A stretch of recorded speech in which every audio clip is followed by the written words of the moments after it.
घर में हमको कष्ट हो तो हमको उतना दुख नहीं होता है जितना आस पड़ोस वालों को होता है आजकल। क्या? जितना आस पड़ोस वालों को दुख होता है उतना हमको खुद को अपना दुख नहीं मिलता है सज्जनों। महाराज आत्मदेव जी के आस पड़ोस वाले बार बार आत्मदेव जी को आकर कुचाएं, कहीं अरे तुम्हारे घर में तो संतान ही नहीं है, क्या होगा जाने। फल लाते हो फल सड़ जाते हैं, और तुलसी का पौधा है वो भी उपजता है, उपजते उपजते सूख जाता है।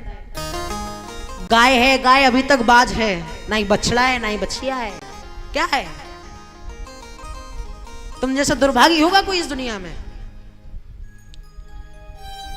बस इसी जगह पर आकर मानव फंस जाता है महाराज, जगत की बातों में आकर।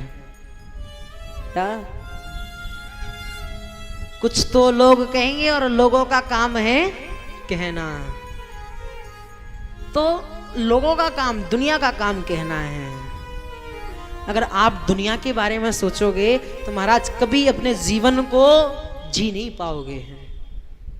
अरे दुनिया ये कहेगी, अरे पड़ोस वाले ने ऐसा कह दिया। महाराज उसने कह दिया तो आप पर असर नहीं पड़ना चाहिए। क्यों? उसके कहने से आपके ऊपर कुछ असर नहीं होने वाला है। अच्छा कहे तो ग्रहण करो और बुरा कहे तो एक से सुनो एक से निकालो महाराज। क्या? लड़ाई का कारण क्या होता है जीवन में बताएं? लड़ाई क्यों होती है? लड़ाई कभी एक तरफ से ही अगर बारूद फेंके जाएंगे तो नहीं होगी। लड़ाई दोनों तरफ से जब बारूद फेंके जाते तभी लड़ाई होती है महाराज। क्यों यजमान जी? आप तो एडवोकेट हैं। जब तक दोनों तरफ से एक समान नहीं होगा आदमी तब तक लड़ाई होगी कि नहीं होगी?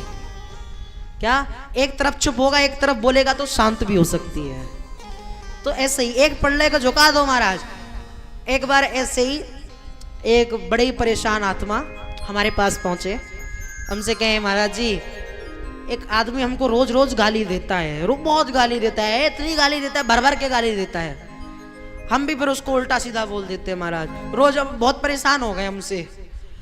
हमने कहा देखिए भैया अब आप अपना ही उपाय अपने आप बता दे रहे हो।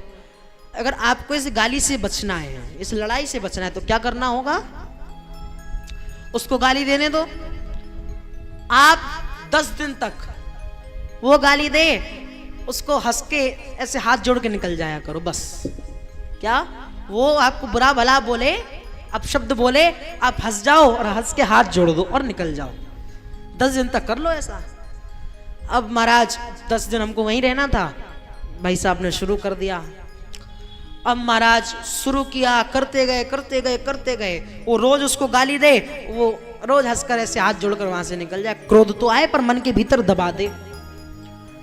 10 दिन हुए महाराज। 10 दिन तक उसने गाली दी और 11वें दिन जब उसी मार्ग से वो व्यक्ति निकल कर गया जो गाली देता था, उसी ने कहा क्षमा करिएगा मैं आपको गाली देता था, आज के बाद मैं आपको कभी गाली नहीं दूंगा, मुझे एहसास हो गया है, मुझसे भूल हो गई थी।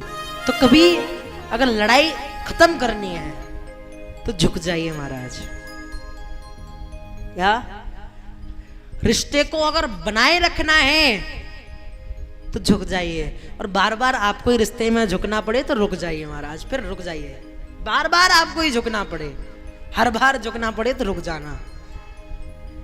क्योंकि हर बार झुकना भी कहीं ना कहीं वो कमजोर दिखाई देता है महाराज। खूब झुकिए 5-6 बार, 7 बार, 8 बार। उतने में अगर रिश्ता संभल ना पाए, उतने में अगर रिश्ता बन ना पाए तो उससे दूरी बना लीजिए, उसको छोड़ दीजिए। कहानी खत्म, किस्सा ही खत्म महाराज, फिर कुछ है ही नहीं दुनिया में। तो रिश्तों को भी चलाना एक बहुत बड़ी बात है। जगत की बातों में अगर आप भरोसा रखोगे तो सदैव दुखी रहोगे। चिंता करे सो मिले बीमारी और चिंतन करे सो मिले बांके बिहारी। बोल बांके बिहारी लाल की। चिंता और चिंतन में केवल आ और ना का फर्क है, पर दोनों के अर्थ में बहुत जमीन आसमान जैसा अंतर है। चिंता चिता के समान है। चिंता करोगे तो चिता पर सुलाएगी और चिंतन करोगे तो चिंता से हटाएगी। तो चिंतन करिए। क्यों? क्योंकि ये चिंतन करने के लिए जीवन मिलता है, चिंता करने के लिए नहीं। चिंता को इंग्लिश में क्या बोला जाता है? क्या बोला जाता है इंग्लिश में, बताइए? आपने पढ़ा है?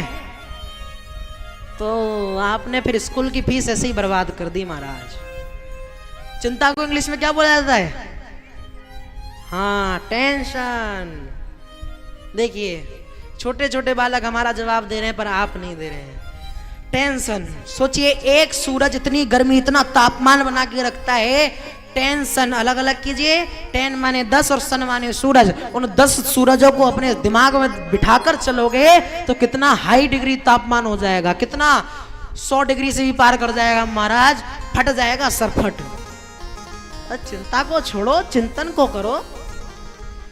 आनंद के लिए जीवन मिला है, आनंद को ग्रहण करो, क्योंकि चिंता में तो हर कोई रहता है।